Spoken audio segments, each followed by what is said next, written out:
ఏం చేస్తున్నావే? పాలకూర కోస్తున్నా. పాలకూర కోస్తున్నావా? ఈరోజు పాలకూర కర్రీ అయితే 2 ఉల్లిగడ్డలు వేస్తావా?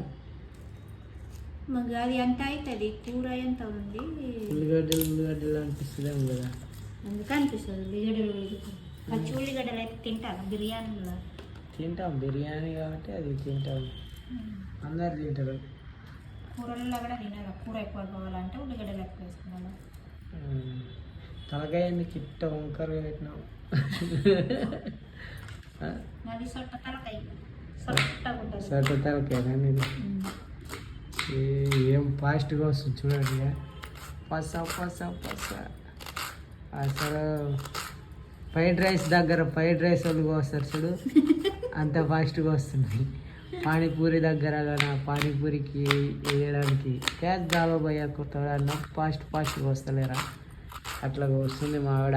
ఉల్లిగడ్డలు షార్ప్ అంత స్పీడ్గా వస్తాను. నెక్స్ట్ అయితే కడుగుతుంది. అసలు దాంట్లో ఎక్కువ మందులు, మట్టి డైరెక్ట్ పొలం నుండి తెచ్చింటారు కదా, మందులు మట్టి అంతా ఉంటుంది. నీటి కడుగుంటేనే ఇప్పుడు వర్షాకాలం పురుగులు కూడా ఉంటాయి కదా, నీట్గా అవుతుంది. గడ్డి పురుగులు గడ్డి పురుగులు లాంటివి కూడా ఉంటాయి. ఇంకా కలుపుకొని వండుకోవడమే. నూనె తక్కువనే తినాలంట. గడ్డలు వేయగానే పసుపు సౌండ్ వస్తుంది.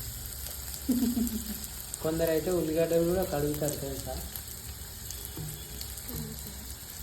కొందరు ఉల్లిగడ్డ పాలకూర అన్నీ ఒక్కసారి వేస్తారు. ఎర్రగానే ఇప్పుడు పాలకూర వేస్తుంది.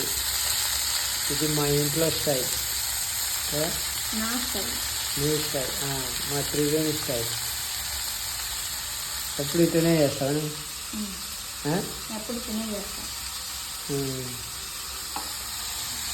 కలుపుకోవాలి.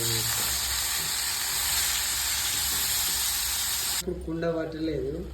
తర్వాత చూడండి 2 మినిట్స్కి ఇంతే అయిపోయింది.